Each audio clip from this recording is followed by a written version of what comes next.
Have you ever wondered if love is stronger than betrayal?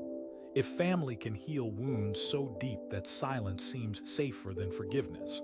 Or whether forgetting the past is possible without losing yourself? In a quiet mountain village, beside a river that carried stories from the highest peaks to the boundless sea, lived an old monk named Tashi. He was known not just for his wisdom, but for a story he told, one that held the soul of his people. The villagers often asked Tashi, "Master, how do we love again when those we cherish turn away, when our family betrays us?" Tashi would smile, eyes twinkling like the river's reflection, and say, "Let me tell you about the silent river and the broken bridge. Long ago, there was a river that flowed through the heart of the valley. It was calm, pure, and proud. The river loved the land it touched. Its waters nourished every tree, every flower, every creature along its path. Nearby, a small family of birds built their home at the edge of the riverbank. The young bird named Kiran belonged to this family. Kiran loved flying high above the trees, chasing the sunlight in the blue sky. But one day, a great storm came. The river swelled, and the old wooden bridge that connected the two sides of the valley was swept away. Kiran's family, feeling afraid and uncertain, blamed the river. They whispered, "It has betrayed us, bringing destruction and fear." So they left, building a new nest far from the river's edge, their wings heavy with sadness. Kiran stayed behind, desperate to understand the river's heart.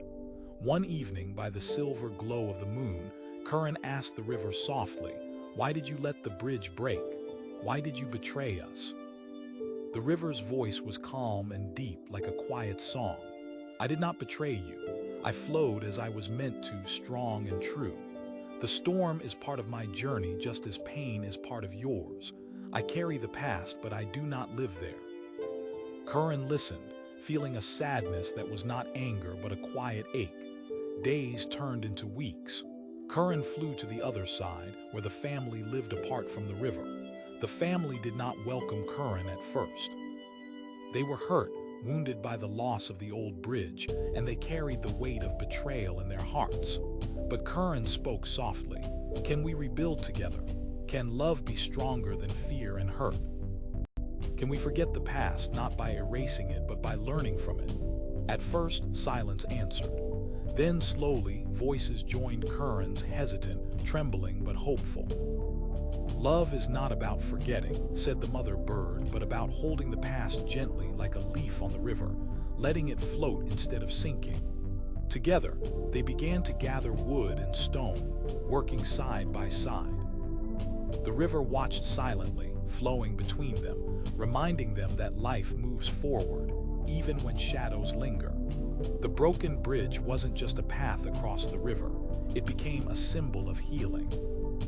A place where the family learned to forgive not just each other but themselves. A place where love was stronger than betrayal. One evening, as the sun dipped behind the mountains, Kiran stood on the newly rebuilt bridge, looking at the river's silver dance. "I understand now," Kiran whispered. "Love is patient and kind. It does not rejoice in wrongdoing but finds peace in forgiveness."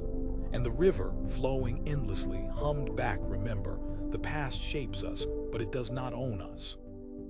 To love again, you must carry your history with grace and leave the bitterness behind."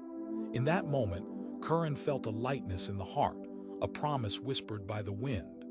"Family," said Tashi, closing his eyes, "is not just about blood or shared memories. It is a sacred space where love can mend the deepest wounds, where betrayal can be the soil from which new trust grows." The villagers would sit in silence, the story deep in their bones, feeling the quiet power of the river and the brave bird who chose love over fear. So when life's storms break your bridges and shadows cloud your heart, remember the silent river and the strength it holds to flow, forgive, and love once more. Because in love, even betrayal can be transformed into a new beginning. And in family, even the past is a path forward, if only we are willing to forget, not by erasing, but by embracing the lessons it brings. Have you found your bridge? Will you let love build it again?